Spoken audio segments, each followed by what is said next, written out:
she's picked it up after other departments. Oh yeah, she's totally coming in as a Meeting at the Municipality Bankridge Platting Board will now come to order. It is 6:33. And we have roll call. Mr. Abel? Here. Mr. Fuller? Here. Mr. Young? Present. Mr. Edmondson? Here. Mr. Walker? Here. Mr. Cross? Here. Mr. Cole? Ms. Enix and Mr. Porter have been excused. Thank you. Are there any agenda changes?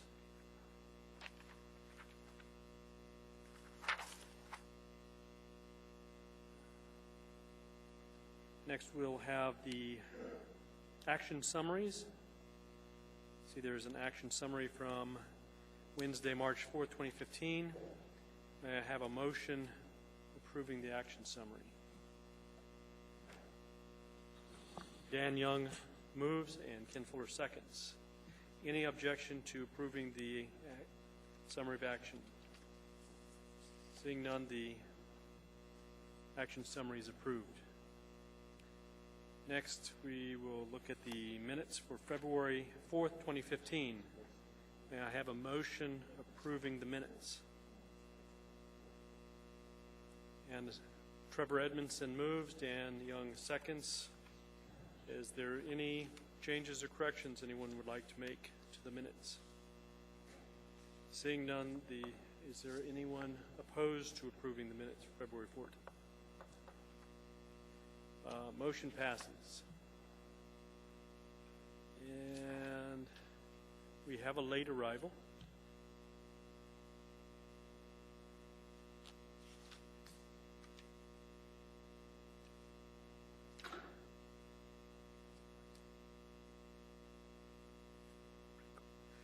Brent Cole is now here at 6:35.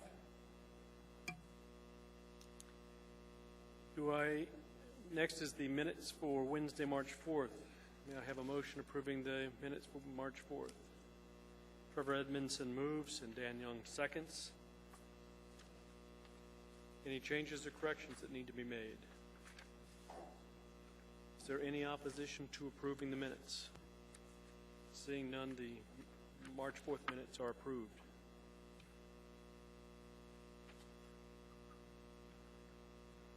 Next is the special order of business, and are there any disclosures for tonight's agenda? You see Dan Young and Trevor Edmondson. Dan Young first. Yes, through the chair, I declare a conflict of interest and ask to be recused, please. And you are moving to, may I have a positive motion directing Mr. Young to recuse himself from case S12128?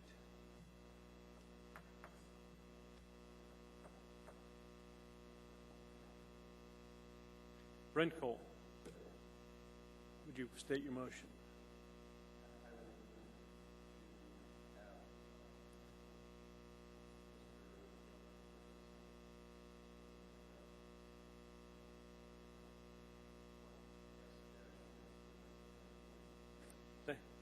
Thank you.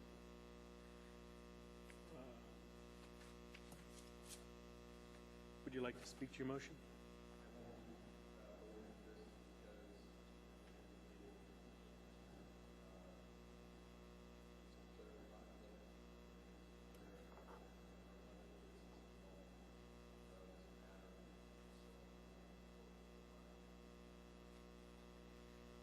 Does anyone else wish to speak to the motion? I think it's time to vote.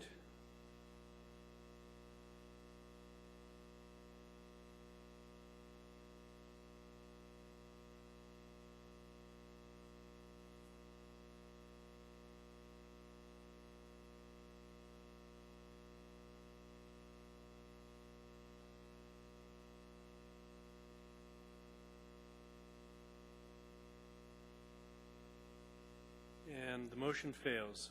Dan, you'll be required to recuse yourself from case S12128.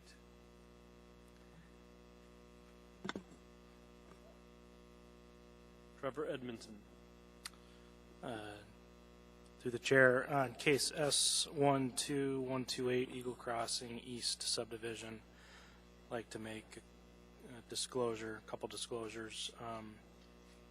Bob Peterson, president and owner of the Peterson Group, the company which I work for, has a partnership with Connie Ushimura, who I believe is a member of the Driftwood Bay LLC, on another project. They are not involved together in this project.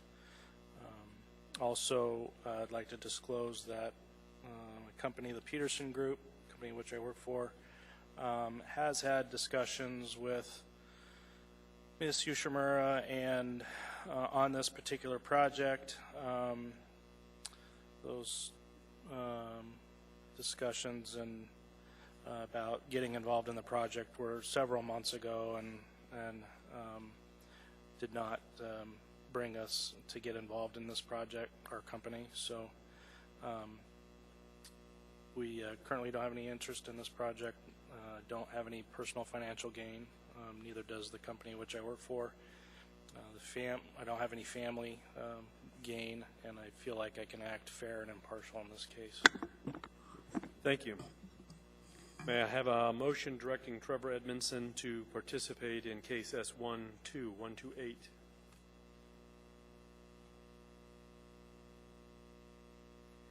Dan Young moves and Ken Fuller seconds. Would you state your motion, Mr. Young? Yes, I move to have Mr. Edmondson participate in this case. Thank you. Would you like to speak to your motion? Yes, and just to be clear, it's case S12128 Eagle Crossing East Subdivision Phase 1. I'm going to support this motion, and I find that Mr. Edmondson doesn't have a conflict. He has a disclosure, but he has no personal gain, no family gain, no corporate gain, and he stated he could be fair and impartial, so I'm going to support this. Thank you. Does anyone else wish to speak to the motion? Is there any opposition? Then the motion passes. Trevor, you'll be directed to participate in case S12128 Eagle Crossing East Subdivision.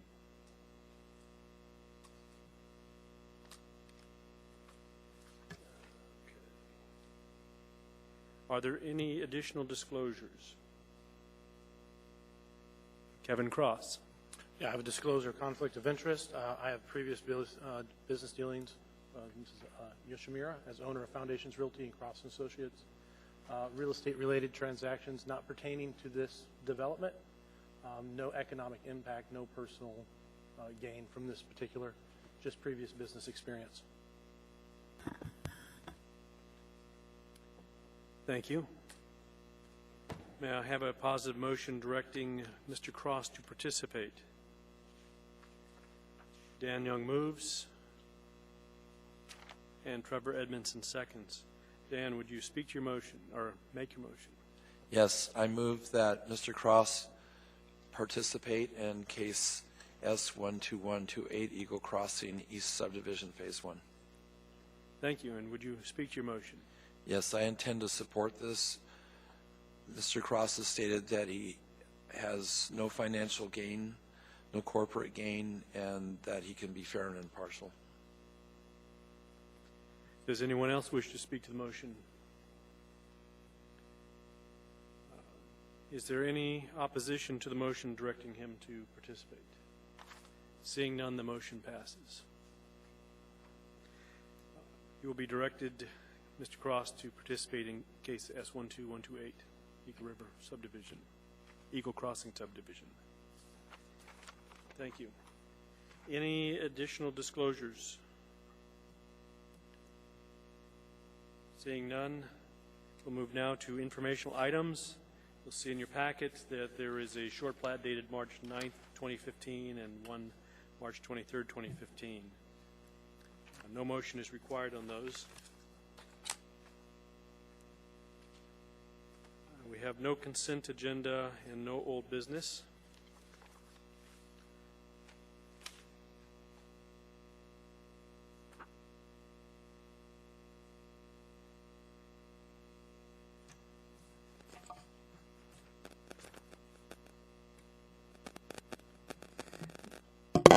The procedure by which the public may speak to the Platting Board at its meeting is after the staff presentation is completed on public hearing items, the chair will ask for public testimony on the issue. Persons who wish to testify will follow the time limits established in the Commission Rules of Procedure. Petitioners, including all of their representatives, have 10 minutes. Part of their time may be reserved for rebuttal. Representatives of groups, community councils, PTAs will have 5 minutes each, and individuals have 3 minutes. When your testimony is complete, you may be asked questions by the board. You may only testify once on any issue unless questioned by the board. When you come up, please state your name and spell your last name for the record.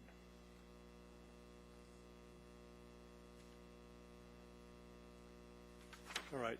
We will now take up the matter of case S12128, Eagle Crossing East Subdivision.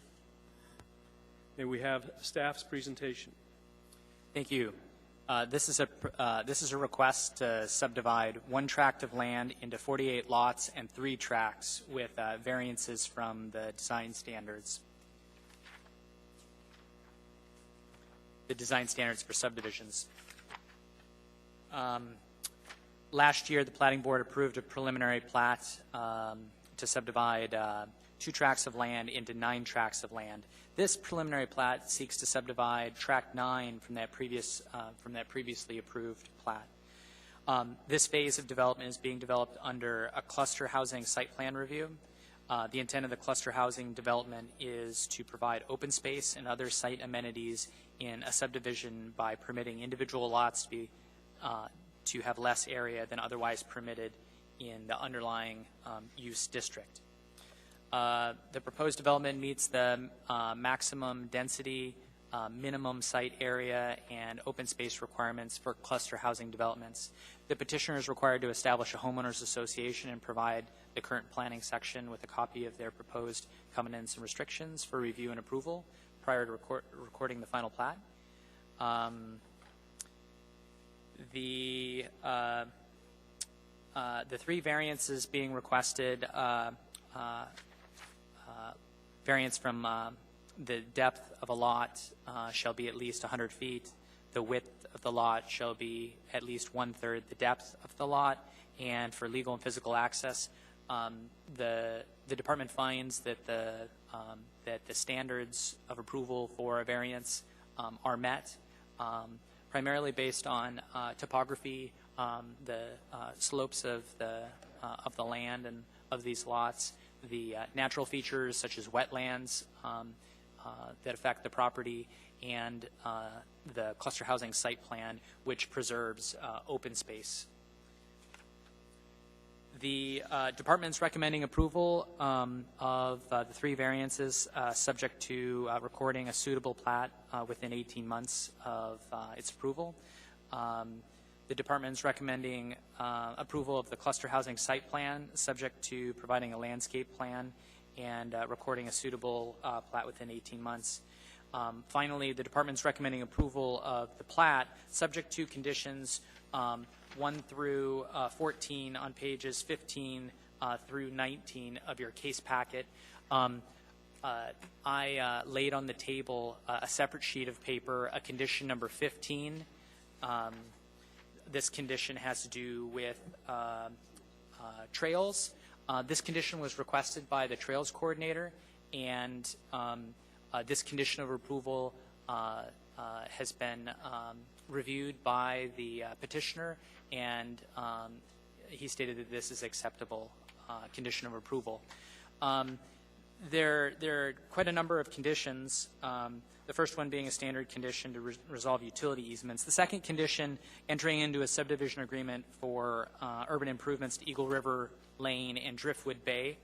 The Conditions 3 through 5 and 7 through 9 have to do with wetlands. They were requested by different agencies in regards to wetlands. The dedication of a 10-foot buffer landscape easement is condition number 10 is required by the cluster housing site plan standards. Conditions number 11 and 12 have to do with AWU's utility extension, enter into a mainline extension agreement with AWU and resolving with field services the need for a private system review. Let's see, condition number 6 has to do with providing a copy of the covenants and restrictions. The rest are plat notes. I'd be happy to answer any questions, and the petitioner here is here and available to speak to the case as well. Thank you. Thank you. Are there any questions for staff? Brent Cole. Through the chair. My question is, could the property have been developed without the variances? I believe so. It could be subdivided and developed, but they wouldn't have reached the density that they currently have. And I believe that they could have subdivided, but it would be very limited in the number of lots that would, because of the topography, and it may not be subdivided at all because of the conditions. Extending a road is very expensive. Through the chair, is that a factor that we should consider in determining whether or not the variances are met? Well, The conditions for variances are met, I should say. yeah, I mean, the department finds that the standards of approval for variances are met, and is recommending approval of the variances. I guess the board can certainly consider that, though. Thank you.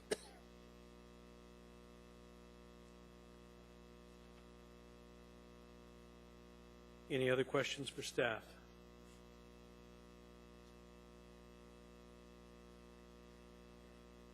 Seeing none, we'll open the public hearing.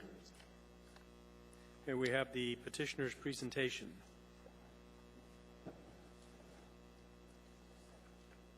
Please state your name for the record.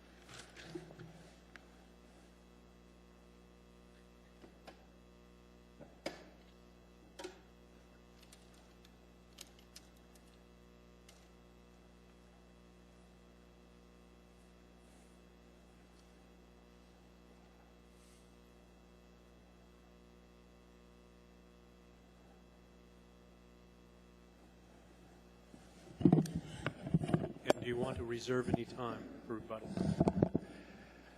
I don't think I'll need rebuttal time tonight. Thank you. Mr. Chairman, members of the Platting Board, my name is Jim Sawhill, S-A-W-H-I-L-L, and I'm with Lounsbury and Associates, and here tonight representing Driftwood Bay LLC in our request for the replat. We have a request before you for approval of 3 variances, approval of a cluster housing site plan, and approval of our plat. Eagle Crossing East Phase 1 is, if you'll recall, a couple months ago we came in with our tracting plat for the 63 acres. Through our tracting plat, we created the tracks that correspond to the future phases that we're bringing forward, and it also developed the open space tracks that will serve the overall development. The amount of open space that we're providing overall is 44% of the site, so we have a significant amount of open space. And the first bit of open space we're going to use in our first phase is in Tract 1 to get us our open space requirements and provide the usable open space that's required for the development. The 3 variances that we're applying for, the first is a length to width variance of 3:1. Which is kind of a standard variance when you're doing cluster housing. You're doing narrow lots. The lots are 30 feet wide.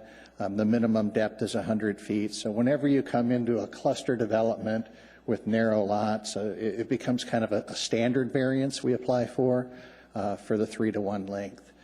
The other variance we're applying for is from legal access, and that's because the style of development we're selecting here is to develop private roads. So we've developed a private road on a tract. The houses will be taking access from that private road. So when you're in that style of development, it's kind of a standard variance that we need to apply for to take this forward. That style of development has been used in 4 other phases of Eagle Crossing that have been developed successfully to develop entry-level housing for the Eagle River area, which is an important goal of the city to provide affordable housing. The last variance we're applying for is a depth variance, and it's for a few of the lots on the south side of the development that abut an open space tract. And what the minimum depth required is 100 feet, and the minimum length on those houses or those lots are 88 feet, and that's the narrowest one, and all the rest are a little greater. We believe that all the variances meet the standards, and for the last variance on lot depth, an additional mitigating factor is it backs up onto an open space tract, and that open space tract is then adjoining the Chugach State Park, so there'll never be any other homes developed behind there, and there is some area that's usable to those homes. The open space improvements that we are proposing, which was the last condition of approval that Francis added to the conditions in Tract 1, is in the discussion and something we agreed to do. We want to build a trail through Tract 1 as part of the improvements to make some usable open space, and we're happy to add that additional condition and have that requirement. It's something we want to do anyway. With that, we have no objections to the conditions of approval as written, and would be happy to answer any questions you have. Thank you. You have 6 minutes, 13 seconds for rebuttal. Are there any questions for Jim Sawhill?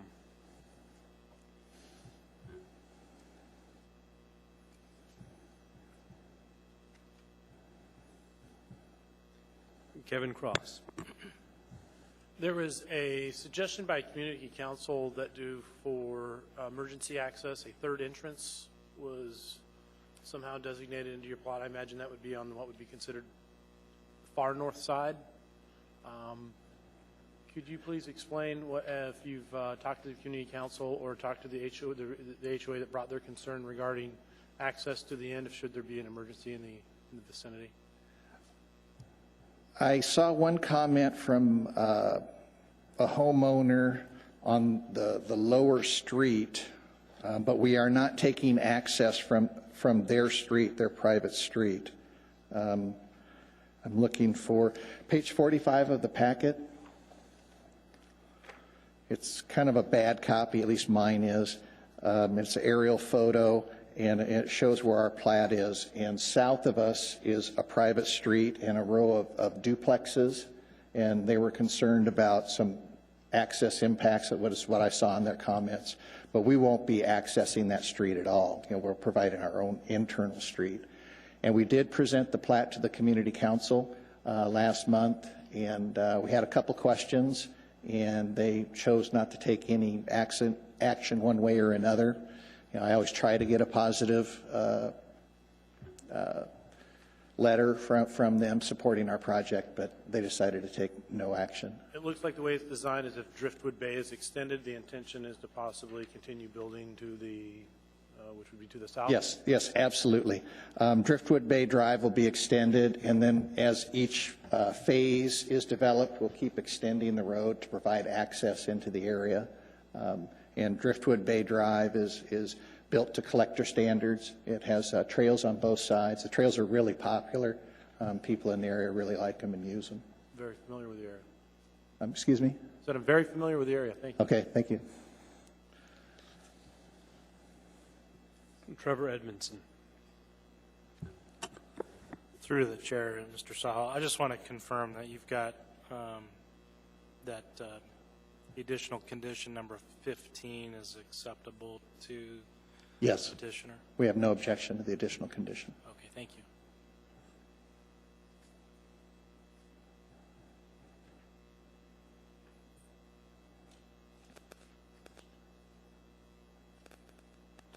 Any further questions?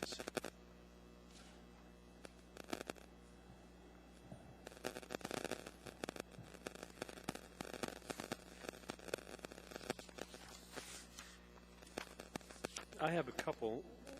I would like to know a little bit more about why you selected a private drive over making this a public road. The primary advantage is it allows us to pull the development in a little tighter. Public roads or public right-of-ways are wider, and then we have the front yard setback. Eagle Crossing has a lot of topographic challenges. It's a steep area, and when you look at the topographic map that we provided, this is kind of a little bench that sits in there, and it's a nice bench. It has wonderful views of the mountains from there, but it is kind of narrow, so we were constrained on our width. How much narrower is the private drive over a public access way? The physical road itself is the same width. So the road that we would build under a public right-of-way or a private road is the same standard of road. The only difference is there's not dedicated right-of-way, which further spreads the houses out. We will be providing driveway lengths of 22 feet, which is the minimum required under AMCR 2190, which is often referred to as the condo ordinance when you do private driveways. So we adopt those standards into this development also. And will the trails that you're looking at putting in here, are they going to connect with the existing trails elsewhere in the development? Yes, we're basically going to take the trails off of Eagle River Lane and loop them up through the open space and then bring them down and connect them back into Eagle River Lane. At least as the improvements we're doing with this phase. We have additional improvements planned as the additional phases go. Does that raise any questions with anyone else?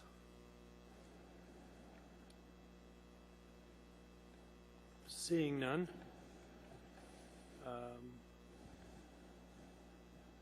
Guess we open it to public testimony. Is there anyone from the public wishing to testify?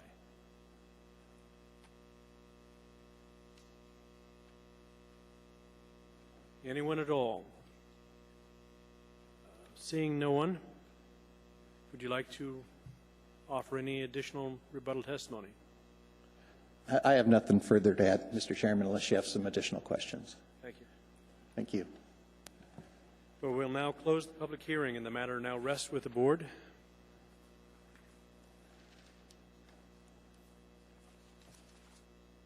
May I have a motion to approve the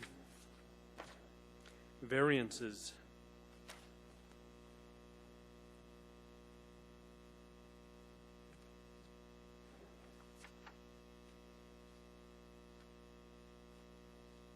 Trevor Edmondson, would you state your motion?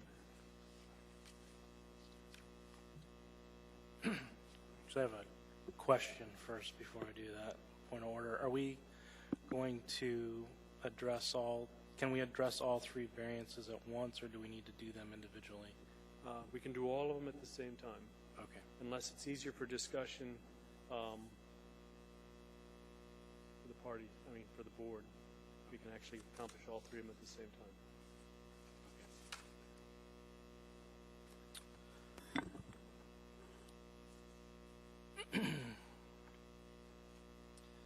In the case S12128 Eagle Crossing East Subdivision, Phase 1, I move for the approval of variances from AMC 21.80.300B, AMC 21.80.300D, and AMC 21.80.200,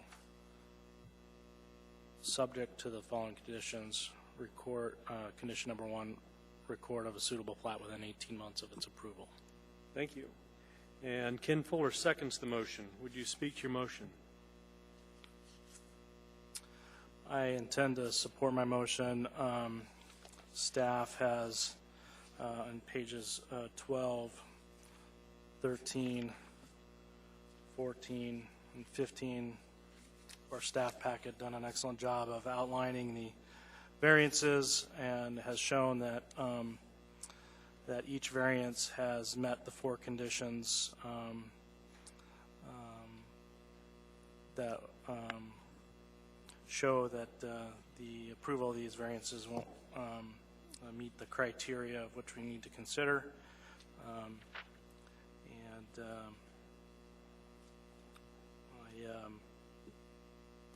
As I said, I intend to support the motion. Thank you. Any additional findings that anyone else would like to offer?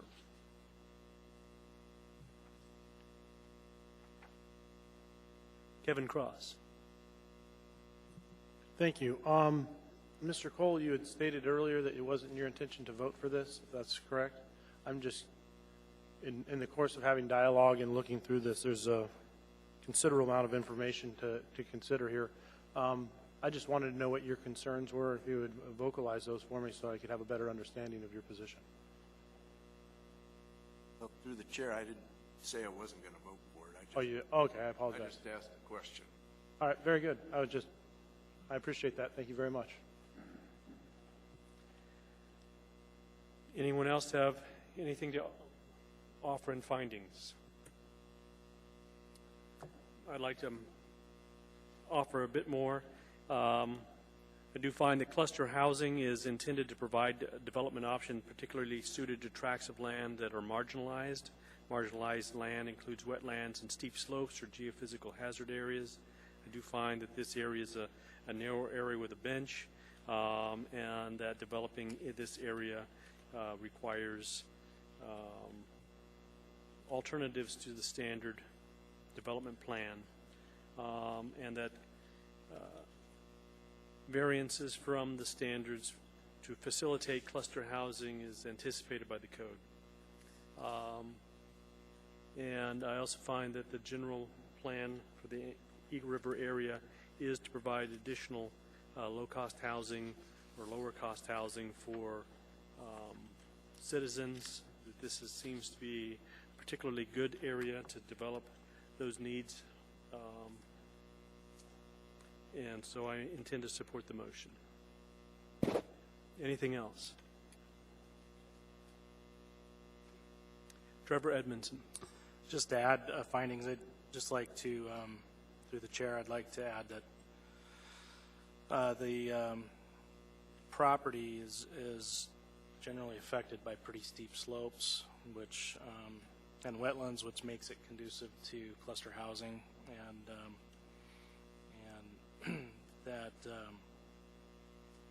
that also supports the variances and the standards. Thank you. Is there any opposition to approving the variances? Seeing none, the motion passes.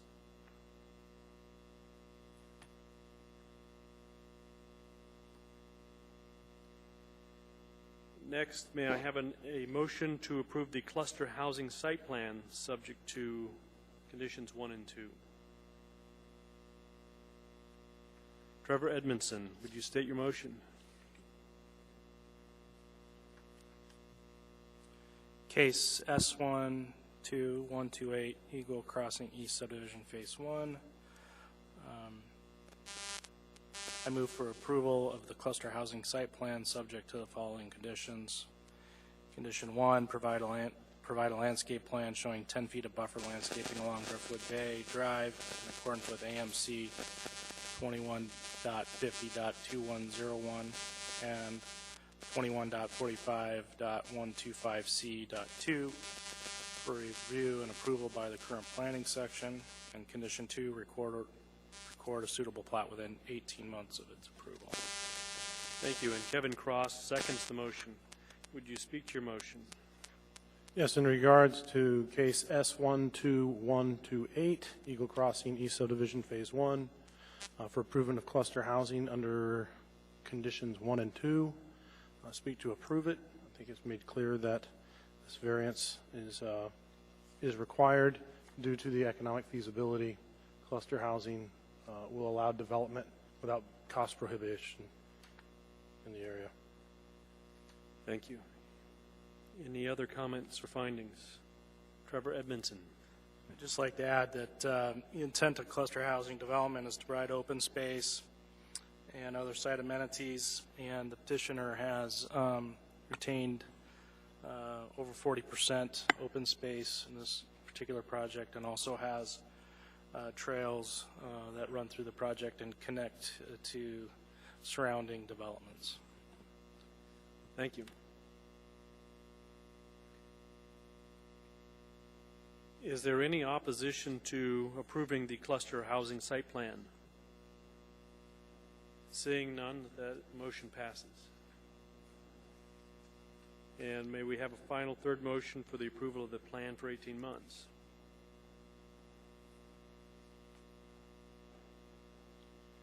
Trevor Edmondson. In case S12128 Eagle Crossing East Subdivision Phase 1, I move for the approval of the plat for 18 months, subject to the following conditions, 1 through 14, outlined in our staff packet on pages 15, 16, 17, and 18, and condition 15 that was placed on the table prior to the meeting. Thank you. Do I have a second for this motion? Ken Fuller, seconds. Mr. Edmondson, would you speak to the motion? Through the chair, I intend to support the motion. Staff and the petitioner agree with all of the conditions outlined for approval. Also, there was not any public testimony, and there was not any input received from the community council as well. I would find that there is one comment in our packet on page 78 that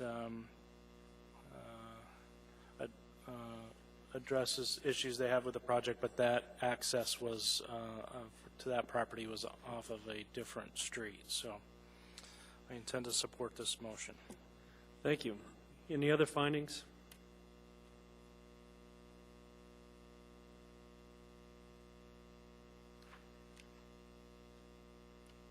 There being no more other findings, is there any opposition to approving these 15 conditions?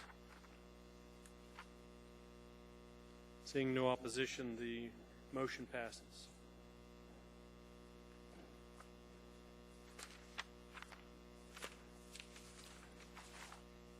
You can come back in. Any individual may have appeal rights relating to any action the Platting Board takes. Appeal of this decision or any of the conditions is governed by AMC 2111-304. The decision of the board at the scheduled public hearing shall become final 7 calendar days after the date the decision is made on the record. Unless a written request is submitted to the Planning Division prior to the expiration of the 7th day to prepare a written decision based upon the record made at the hearing, and the request is accompanied by a written notice of intent to appeal. Adoption of the written decision by the Platting Board becomes the final appealable decision. Within 20 days of the final appealable decision, an interested party must file with the municipal clerk either a written motion alleging new evidence or changed circumstances pursuant to AMC 2111-503, or an appeal of the board's final appealable decision per AMC 2130.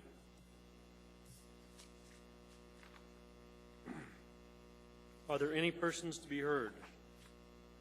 Are there any reports from the chair, secretary, or committees? Any board comments? Then we're adjourned. 7:12.